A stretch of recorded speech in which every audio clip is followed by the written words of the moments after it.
येन तस्मै श्री गुरुवे नमः। गुरुवे गौरचन्द्राय राधिकाय तदालये कृष्णाय कृष्णभक्ताय तद्भक्ताय नमो नमः। वाञ्छाकल्पतरुभ्यश्च कृपा सिन्धुवैव च पतितानां पावनेभ्यो वैष्णवेभ्यो नमो नमः। नमो महावदन्याय कृष्णप्रेमप्रदायते कृष्णाय कृष्णचैतन्य नामिने गौरतिशे नमः। यं प्रव्रजन्तमनुपेतमपेतकृत्यम् द्वैपायनो विरहकातराजुहाव पुत्रेति तन्मयतया तरोऽभिनेदुं स्तं सर्वभूतहृदयं मुनिमानतोऽस्मि। नित्यानन्द नमस्तुभ्यं प्रेमानन्द प्रदायिने खलु कल्मषनाशाय जानुवापतये नमः। आजानुलम्बितभुजो कनकावदातो संकीर्तनैकपितरो कमलायताक्षो विश्वम्भरो द्विजवरो युगधर्मपालो वन्दे जगत्प्रियकरो करुणावतारो। हे कृष्ण करुणा सिंधु दीनबंधो जगतपते गोपेश गोपिका कांत श्री राधा कांत नमस्तुते। तप्त कांचन गौरांगी श्री राधे वृंदावनेश्वरी वृषभान सुते देवी प्रणमामि हरिप्रिया। भक्त्या विहीनयपराधलक्षे क्षिप्तश्च कामादितरङ्गमग्ने कृपामयि त्वां शरणं प्रपन्ना वृन्दे नमस्ते चरणारविन्दम् वृन्दे नमस्ते चरणारविन्दम् वृन्दे नमस्ते चरणारविन्दम्। श्रीकृष्ण चैतन्य प्रभु नित्यानंद श्री अद्वैत गदाधर श्रीवासादि गौर भक्त वृंद। हरे कृष्ण कृष्ण कृष्ण हरे हरे हरे राम राम राम हरे हरे।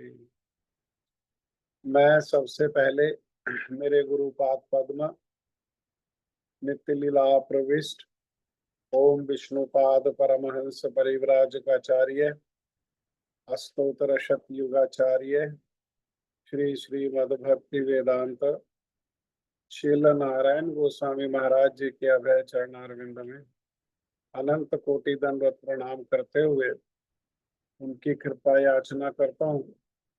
तदुपरांत नित्य लीला प्रविष्ट ओम विष्णुपाद स्तोत्र श्री श्रीमद भक्ति वेदांत स्वामी महाराज श्रील प्रभुपाद जी के चरण सरोज में अनंत कोटि दंडवत प्रणाम।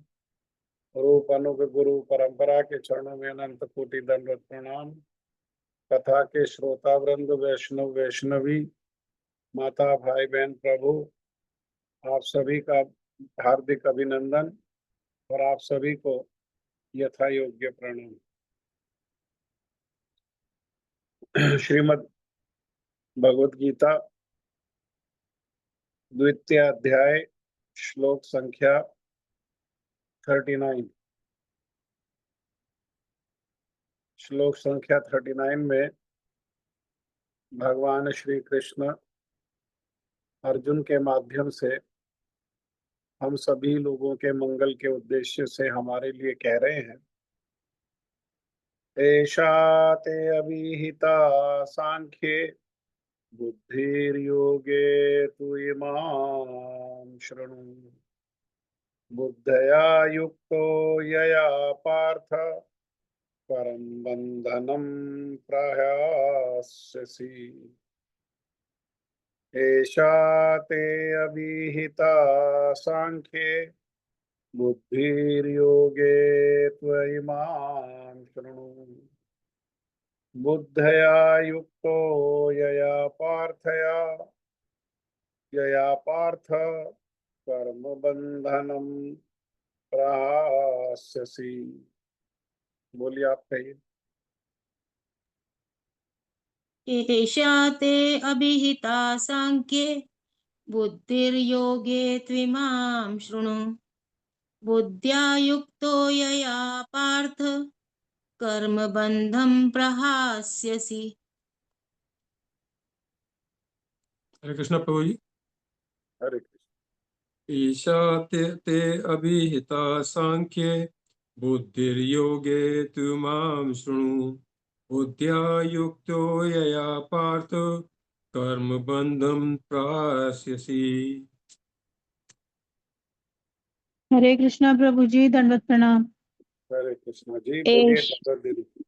एषा ते अभिहिता सांख्ये बुद्धिर्योगे त्विमां शृणु बुद्धया युक्तो यया पार्थ कर्मबन्धं प्रहास्यसि।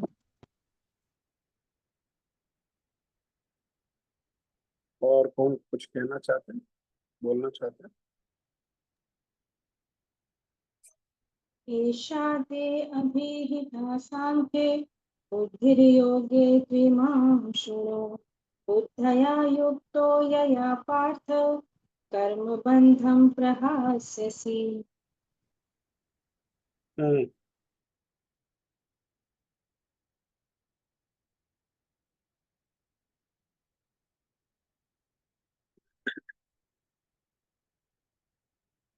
भगवान श्री कृष्ण कह रहे हैं कि अभी तक जो किया मैंने, क्या किया, ये सांख्य योग द्वारा इस ज्ञान का वर्णन किया है। अब निष्काम भाव से कर्म करना बता रहा हूं, उसे सुनो।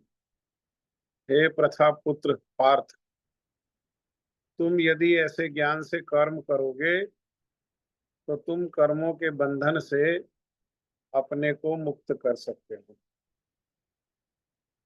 भगवान श्री कृष्ण कह रहे हैं कि अब तक मैंने जिस ज्ञान योग का उपदेश दिया, ऐशा इत्यादि के द्वारा, अब क्या है, मैं उस ज्ञान योग का उपसंहार कर रहा हूँ। उपसंहार मतलब अब उसको विश्राम दे करके,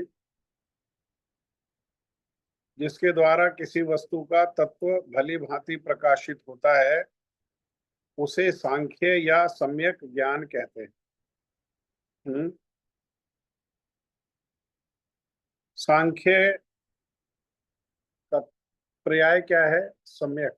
सम्यक मतलब पूरा, अर्थात किसी भी वस्तु का तत्व जहां भली भांति पूर्ण रूप में प्रकाशित हो, उसी को कहते हैं सांख्य या सम्यक ज्ञान। तो यहाँ भगवत गीता में भगवान ने अभी तक किस तत्व का वर्णन किया है? तो यहाँ पर किया है आत्मा की वास्तविक प्रकृति का वर्णन। अभी तक क्या किया भगवान ने? आत्मा की जो वास्तविक प्रकृति है उसका वर्णन किया। ये है सांख्य। और योग, योग का अर्थ क्या है? इंद्रियों का निग्रह। हाँ, इंद्रियों का निग्रह। तो ये हुआ सांख्य योग। और कह रहे हैं अब भक्ति योग के अंतर्गत करणीय बुद्धि के बारे में बताने जा रहा हूं, तुम उसे श्रवण करो। यया, यया अर्थात जिस भक्ति संबंधित बुद्धि से युक्त होने पर तुम इस संसार से मुक्त हो जाओ। तो यहाँ भगवान श्री कृष्ण जो है वो सांख्य योग का उपसंहार कर रहे हैं और बुद्धि योग अर्थात जो भक्ति योग है उसको बताना वो प्रारंभ कर रहे हैं। शील विश्वनाथ चक्रवर्ती ठाकुर पाद जी ने सांख्य योग की परिभाषा देते हुए कहा, सम्यक ख्यायते प्रकाश्यते वस्तु तत्वम एने नेति सांख्यम सम्यक ज्ञानम। अर्थात जिसके द्वारा वस्तु तत्व का वस्तु का कैसे ज्ञान हो? तत्व। और कैसा वस्तु का तत्व? कैसे? वो पूर्ण रूप में प्रकाशित होता है, भली भांति प्रकाश होता है, उसे क्या कहते हैं? उसे ही सांख्य योग कहते हैं। सांख्य योग में सांख्य और योग दो को मिला दिया। सांख्य में बताया आत्मा, हाँ, और जो योग में बताया क्या? योग में बताया ये इंद्रियों का निग्रह अर्थात संसार की वस्तुएं। हाँ, वो संसार की वस्तुएं बताई। तो अर्थात आत्मा के बारे में बताने पर आत्म तत्व, और योग आत्म तत्व क्या हुआ? आत्म तत्व हुआ सांख्य। और योग क्या हुआ? योग हुआ अनात्म तत्व। अर्थात आत्म तत्व और अनात्म। आत्म माने आत्मा और अनात्म माने जो आत्मा नहीं है। आत्म नहीं है जो आत्मा को छोड़ करके क्या है? बाकी बाकी जो संसार है, उन दोनों का क्या किया है यहाँ पर? सम्यक रूप में, पूर्ण रूप में तत्वता ज्ञान दिया गया है। कौन से श्लोक में? तो दूसरी अध्याय के 12वें श्लोक से लेकर के और 30वें श्लोक तक इसमें आत्म तत्व का ज्ञान हम लोगों ने सुना भगवान श्री कृष्ण से। उसमें बताया, क्या बताया? उसमें मूल बताया देही नित्यम। देहे मने शरीर, अनात्म। देह मने शरीर, ये क्या है? ये अनात्म है। अनात्म मतलब आत्मा जो है वो देही है, इस देह का स्वामी, और उसकी प्रकृति कैसी है? वो नित्य है, वो हमेशा रहने वाली है। दूसरी ओर जो देह है, ये शरीर है जिसमें इंद्रियां हैं, ये कैसा है? इसकी प्रकृति कैसी है? ये अनित्यम, ये नित्य रहने वाला नहीं है, ये नित्य नहीं है।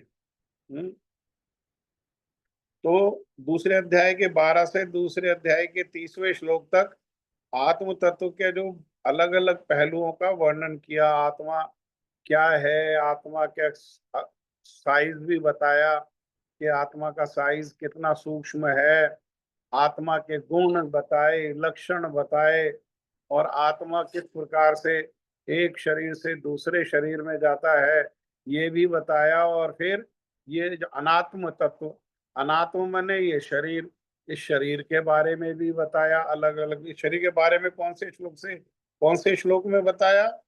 इस श्लोक ये दूसरे के 31 से लेकर के और दूसरे का 38, इस श्लोक के पहले तक के जो श्लोक है उसमें अनात्म तत्व का, अनात्म तत्व का स्वधर्म के रूप में वर्णन। हाँ, स्वधर्म मतलब क्षत्रिय का जो धर्म बता रहे हैं यहाँ पर भगवान। स्व मने मेरा धर्म, ये स्वधर्म कौन सा मेरा धर्म? ये आत्म धर्म के बारे में नहीं। स्वधर्म मतलब ये वर्ण आश्रम धर्म के बारे में।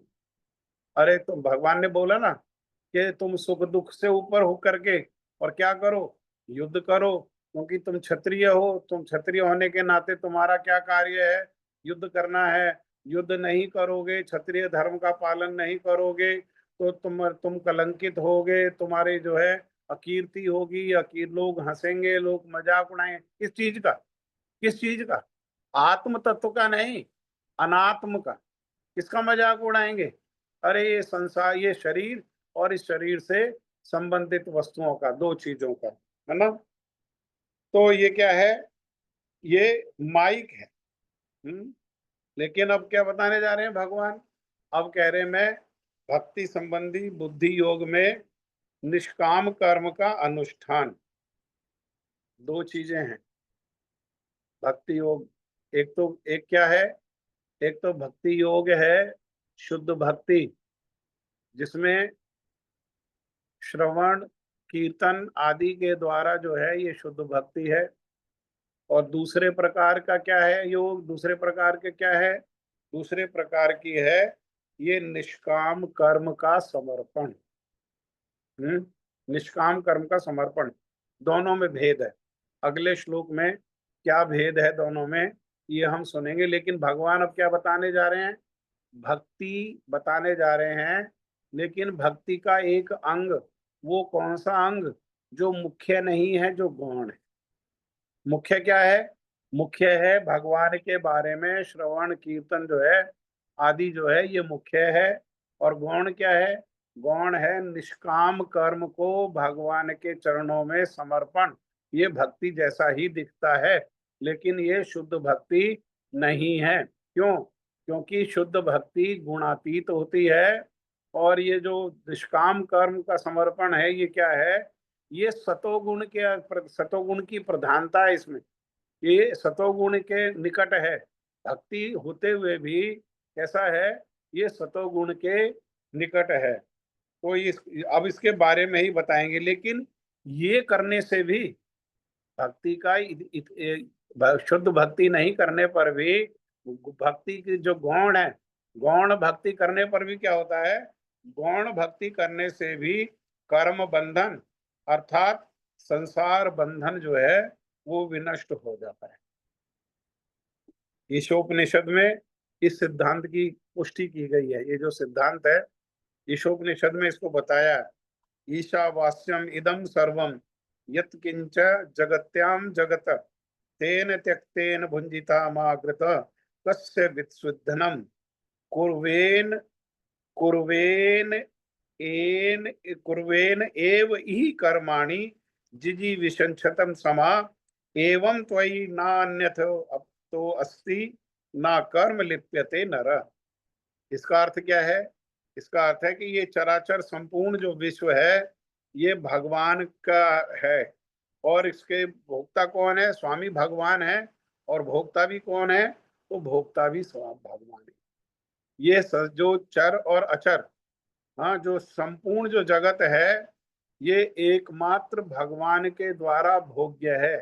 ये भगवान के द्वारा भोगने के योग्य है और एकमात्र भगवान ही इसके भोक्ता है। तो ये सारा संसार भगवान का है, भगवान ही इसके भोक्ता हैं। ये सारा संसार भगवान के भोग्य है। तो फिर हम क्या हैं? तो कहा जीव भगवान का सेवक है। और वो जीव की क्या कर्तव्य है? जीव का कर्तव्य है कि इस जगत में जो भी वस्तु है वो सब किसकी है? वो सब भगवान की है। तो इसलिए क्या करे? भगवान को समर्पित कर दो। जो सारा संसार भगवान का है, संसार में जो भी वस्तु है वो भगवान की है, भगवान इसके स्वामी है, भगवान के भोगने के लिए ये सब बना है, भगवान ही इसके भोगता है। तो संसार की जो भी वस्तु उसको प्राप्त होती है वो उस वस्तु को क्या करे? उस वस्तु में भोग दृष्टि ना रखते हुए उस वस्तु को भगवान को समर्पित करे। और उस वस्तु को भगवान को समर्पित करके वो फिर जो उचिष्ट भगवान का बचता है अर्थात भगवान के भोग, हाँ, और फिर जो भगवान को भोगने के बाद जो उचिष्ट अर्थात जो प्रसाद बचता है वो प्रसाद से अपना वो जीवन निर्वाह करे। भगवत संपत्ति को भोग्य रूप में ग्रहण करने की लालसा नहीं रख करके बल्कि प्रेम से वो सारी संपत्ति के द्वारा भगवान की सेवा करना यही जीवों का परम कर्तव्य है। इस प्रकार जो कर्म करेगा, ये भी क्या है? ये भी क्रिया है। हाँ, बाकी भी क्रिया है। और इस प्रकार से इस भावना से किए जाने वाले कार्य वो भी क्रिया हैं। लेकिन भगवान को केंद्र में ना रख करके स्वतंत्र रूप से की गई सारी क्रियाएं कर्म बंधन है। और ये जो है क्रिया, ये कर्म बंधन तो है ही नहीं, साथ ही कर्म बंधन का नाश करने वाला ये क्रिया भक्ति है। और ये भक्ति होने के कारण ये कर्म नहीं है, भगवान से संबंध, भगवान भगवत विषय संबंधित कोई क्रिया नहीं है जो, वो एक तो कर्म है, और कर्म होने से उसमें कर्म बंधन है, कर्म का बंधन है। लेकिन ये क्रिया भी, ये है भी, ये भी क्रिया है, भक्ति भी क्रिया है, लेकिन भक्ति भी क्रिया होते हुए ये भक्ति है, ये क्रिया क्या है, ये भक्ति है, ये कर्म नहीं है। तो इसमें क्या है, ये दुधारू तलवार है, एक तो कर्म बंधन नहीं है, और दूसरा ये कर्म बंधन को काटने वाला है। कैसा है, समूल विनाश करने वाला है। हाँ, ये बात को ये श्लोक में भगवान ने समझाया। श्लोक संख्या 40वां श्लोक बहुत सुंदर है। नेहाभिक्रमनाशो अस्ति प्रत्यवायो न विद्यते स्वल्पम अपेयस्य धर्मस्य त्रायते महतो भयात्। नेहाभिक्रमनाशो अस्ति प्रत्यवायो न विद्यते स्वल्पमपि यस्य धर्मस्य त्रायते महतो भयात्। कहिए। नेहाभिक्रमनाशोऽस्ति प्रत्यवायो न वेद्यते स्वल्पम् अपि अस्य धर्मस्य त्राते महतो भयात्।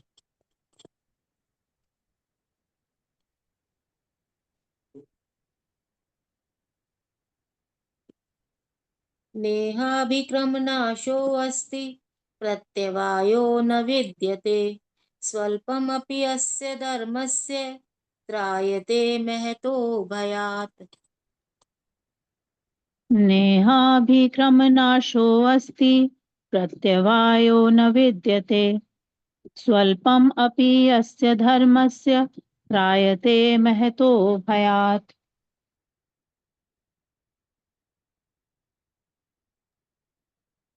और तो बोल। नेहाभिक्रमनाशोऽस्ति प्रत्यवायो न विद्यते स्वल्पमपि अस्य धर्मस्य त्रायते महतो भयात्। नेहाभिक्रमनाशोऽस्ति प्रत्यवायो न विद्यते स्वल्पमपि अस्य धर्मस्य त्रायते महतो भयात्। और भी कोई बोलना चाहते?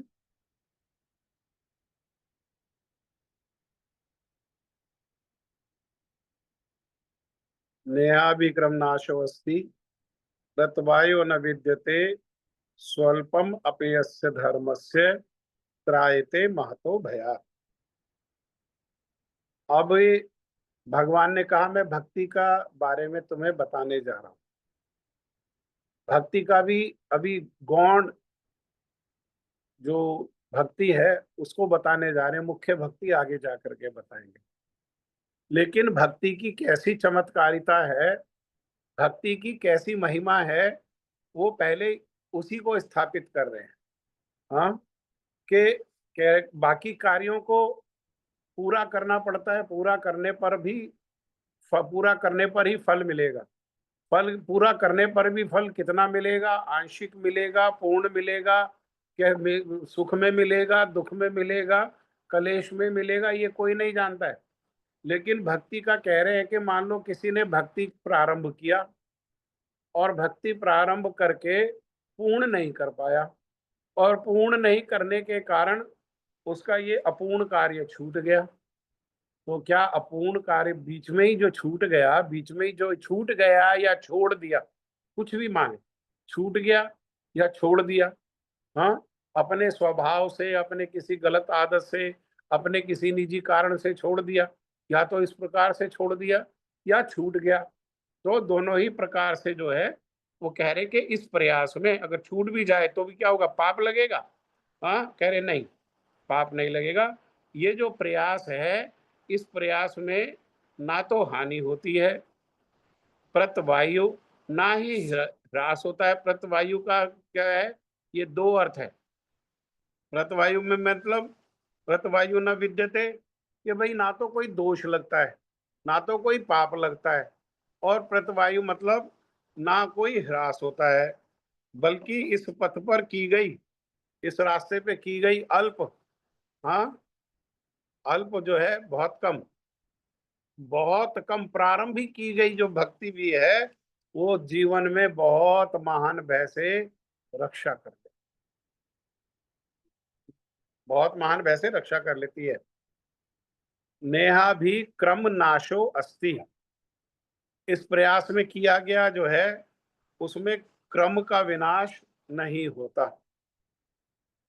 क्रम का विनाश नहीं होता मतलब जैसे भरत महाराज है, श्रीमद् भागवतम में कथा आती है, उन्होंने परिवार को, राज्य को, सबको त्याग दिया, और त्याग करके गंडकी नदी के तट पर पुलाह क्षेत्र में, पुलाह आश्रम में जहाँ है वहां पर आ गए, और वहां पर आकर के भजन करने लगे।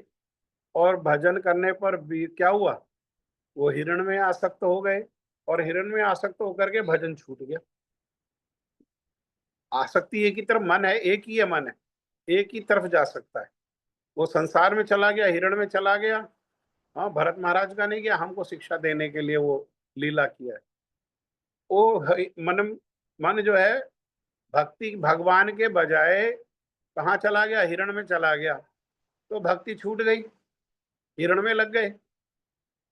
और हिरण में लगे लगे ही उन्होंने क्या किया, कर्म भी हिरण में लगे हुए, मन भी हिरण में लगा हुआ है, शरीर त्याग दिया। तो उससे गीता के सिद्धांत के अनुसार अगला जन्म में हिरण का शरीर तो मिला, लेकिन भक्ति की ऐसी चमत्कारिता है, जो भक्ति की उससे उन्हें स्मरण रहा, भूले नहीं। संसार के जो बाकी लोग हैं उनको पूर्व जन्म का कुछ स्मरण नहीं होता है, बल्कि जन्म लिया, जन्म लेने के बाद भी उनको स्मरण नहीं रहता है। जन्म लेने के बाद प्रख्यात पंडित हो जाते हैं, फिर भी 2-4 दिन पहले का स्मरण नहीं रहता है, लेकिन उनको पूरा का पूरा स्मरण रहा भर उनके हिरण के शरीर में भी। और हिरण का शरीर मिलने पर मिला कहाँ, हिरण का शरीर कालांजर पर्वत पर हिरण का शरीर मिला। लेकिन उनको स्मरण रहने के कारण कि क्या वो क्या कर रहे थे, कहाँ त्रुटि हुई, उस त्रुटि के फलस्वरूप किस प्रकार से हिरण का शरीर मिल गया, वो फिर वापस कहाँ चले गए, वो फिर वापस भक्ति में चले गए। वो हिरणों के झुंड में नहीं रहे, वहां हिरणों जन्म लेते ही जैसे ही खड़े हुए और हिरणों के झुंड को छोड़ करके, अपनी मैया को छोड़ करके वहीं गंडकी नदी के तट पर उसी पुलाह आश्रम के बाहर आकर के बैठ गए। अर्थात उनके भक्ति के क्रम का विनाश नहीं हुआ, उनके बल्कि जीवन में जो अभाव था पूर्व जन्म में अभाव क्या था, पूर्व जन्म में अभाव था भक्ति अकेले कर रहे थे। क्या शिक्षा है, साधु संग का अभाव था पूर्व जन्म में। अब क्या शिक्षा लेकर के अब भक्ति का क्रम उन्नति कर रहा है, मतलब उन्नति कर रहा है, उन्नति हो रही है। हिरण के शरीर में भी भक्ति की उन्नति हो रही है, हिरण का शरीर मिलने पर भी भक्ति की उन्नति रुकी नहीं। जो पूर्व जन्म में अभाव था, पूर्व जन्म में अभाव क्या था, साधु संग का, इस जन्म में जन्म लेते ही क्या पूर्व उन्नति हो गई, साधु संग। याद तो रहा ही, लेकिन साथ में उन्नति क्या हुई, उन्नति हो गई उनकी साधु संग।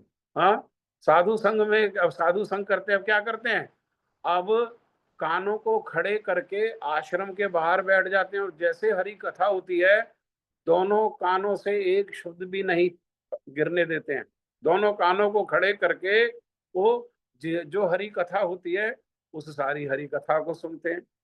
हाँ, और फिर बुद्धि देखो, भक्ति ने कितनी कैसी बुद्धि की चमत्कारिता दे दी। साधु लोग जो प्रसाद पा करके और अपना पत्ता आदि बाहर फेंकते हैं, वो महाप्रसाद के रूप में उस पत्ता को चाट लेते हैं, और साथ में क्या करते हैं, ये तो है उन्नति। और जो पूर्व में गलती हुई उसको मिटाने के लिए क्या हो रहा है, साथ में प्रायश्चित। जब समय होता है, जब कथा नहीं होती है या प्रसाद की उपलब्धि नहीं होती है, तो बैठ करके क्या करते हैं, अपने आगे के दोनों पैरों में हिरण के रूप में अपने सर को रख करके वो क्या करते हैं, वो प्रायश्चित करते हैं, रोते हैं। प्रायश्चित होने से क्या हुआ? प्रायश्चित होने से जो पहले त्रुटि हुई वो धुल गई। साधु संग से क्या हुआ? साधु संग से उन्नति हो गई। भक्ति जो अपूर्ण रह गई थी पूर्व जन्म में, वो क्या हुआ? वो हिरण के शरीर में रहते हुए भी वो भक्ति पूर्ण हो गई। जब ब्राह्मण के घर में जन्म मिला तो पूर्ण भक्त के रूप में जन्म मिला। पूर्ण भक्त के रूप में, परम महाभागवत के रूप में उनको जन्म मिला। भक्ति कहाँ अपूर्ण रह गई थी? भरत महाराज के शरीर में। पूर्ण हो गई हिरण के शरीर में। हाँ, एक इसको क्या कहते हैं? इसको कहते हैं कि भक्ति के क्रम का विनाश नहीं होता। भक्ति जो है, संसार में सब चीज क्रमशः है, ऐसे ही भक्ति भी क्रमशः है। हाँ, तो भाव तक तो वहां पहुंच गए थे। भाव तक पहुंचने पर प्रेम की उपलब्धि नहीं हुई, वो भाव रह गया। हाँ, बीच में ये बाधा आ गई। तो इस जीवन में क्या हुआ? हिरण के जीवन में वो भाव भक्ति से प्रारंभ कहां से हुआ? भाव भक्ति से प्रारंभ हुआ। प्रतवायु न विद्यते, इसमें ह्रास नहीं होता। संसार में सारी चीजें क्या है, वो पुरानी होने पर उसमें ह्रास हो जाता है। भक्ति कैसी है?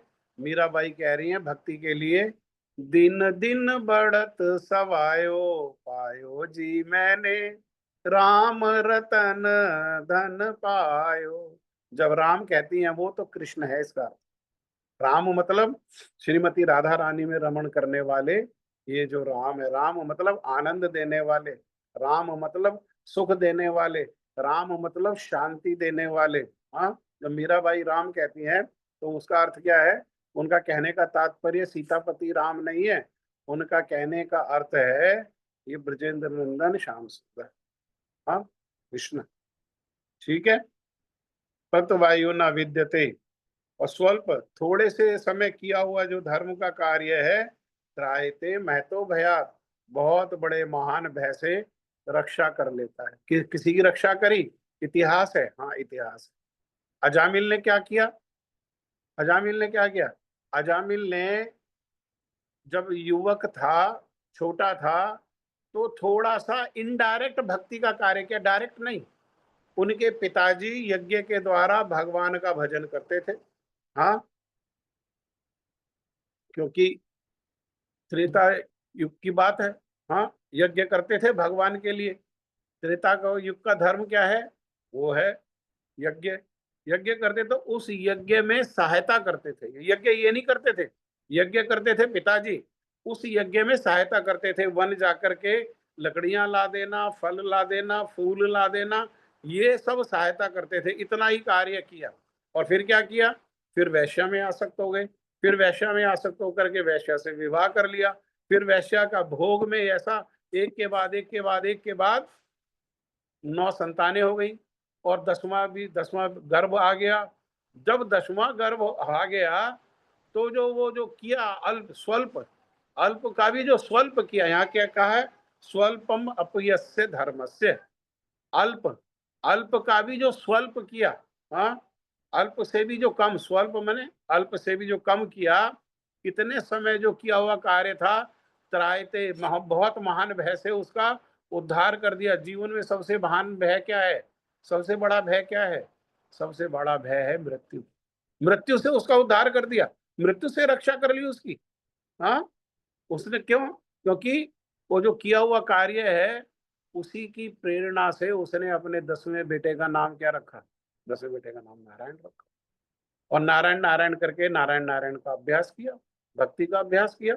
और जब मृत्यु का समय आया और मृत्यु के समय यमदूत लेने के लिए आ गए, तो उसी नारायण को पुकार लिया। भगवान को थोड़ी पुकार, अपने बेटा को पुकार। तो क्या हुआ? उसकी महान भय से रक्षा हो गई, मृत्यु से रक्षा हो गई। मृत्यु से रक्षा ही नहीं हुई, उसको अवसर मिला और फिर भगवान के नाम की महिमा को सुनने को मिला उसको। विष्णु दूतों के बीच में और यमदूतों के बीच में जब वार्तालाप हुआ और उन्होंने कहा कि भाई इसने हमारे प्रभु का नाम लिया है, तो उन्होंने कहा तुम्हारे प्रभु का नाम नहीं लिया, इसने अपने बेटे का नाम लिया है। हाँ, और तो बेटे का नाम लिया, तो कहने लगे बेटे का नाम लिया हो लेकिन नाम हमारे प्रभु का है। लेकिन इसने तो श्रद्धा से नाम नहीं लिया प्रभु का। तो उन्होंने कहा श्रद्धा से नाम ना ले, कोई संकेत में नाम ले, हंसी में नाम ले, कि ठिठोल में नाम ले, कैसे भी नाम, नाम की सारी महिमा सुनी, फंदा पड़ा हुआ है।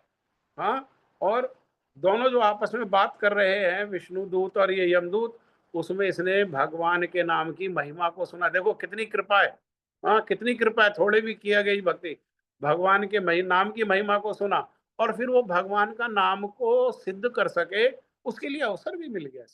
मृत्यु टल गई इसकी, काल आ गया, समय पूरा हो गया, लेकिन क्या हुआ, जीवन की एक्सटेंशन हो गई, जीवन एक्सटेंड कर दिया गया। किस लिए, कि जो नाम की महिमा सुनी है, किसके कारण, वो स्वल्प जो कार्य किया था भक्ति का, हाँ कैसे, डायरेक्ट नहीं, इनडायरेक्ट, और जानते हुए नहीं, अनजाने में ही जो कर दिया, हाँ उसके कारण भी क्या हुआ, उसके कारण भी अंत में मृत्यु से उसकी रक्षा हुई, और मृत्यु से रक्षा होकर के नाम की महिमा पता लगी, और नाम की महिमा पता लग करके और उन्होंने नाम को सिद्ध किया।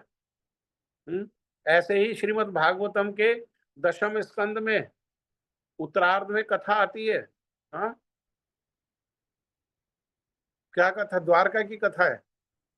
वो क्या कथा है, उसमें राजा नृग ने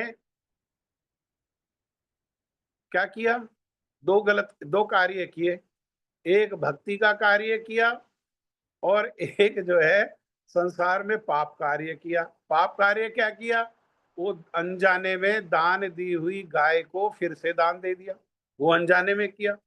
और नहीं जानते हुए ही भागवत को जो साधुओं ने कहा, वो नहीं जानता था ये भक्ति का कार्य है, या मैं भक्ति कर रहा हूँ, वो भागवत को जो अपने हाथ से लिख करके और चांदी की पीढ़ी में रख करके और रेशम के वस्त्र में लपेट करके जो दिया, वो दो कार्य किए।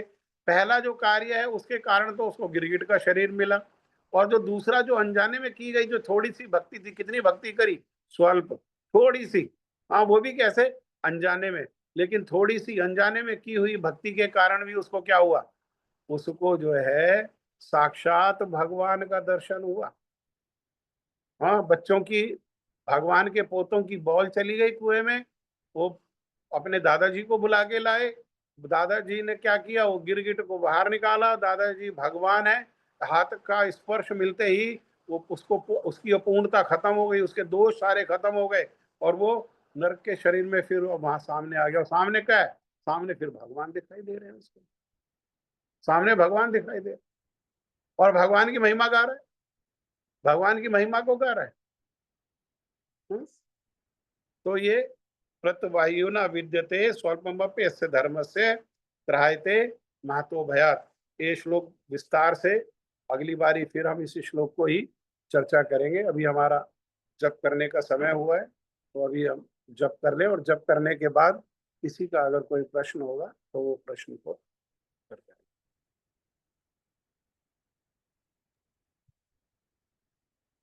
ओम अज्ञानतिमिरन्धस्य ज्ञानाञ्जनशलाकया चक्षुर्मिलितं येन तस्मै श्रीगुरुवे नमः।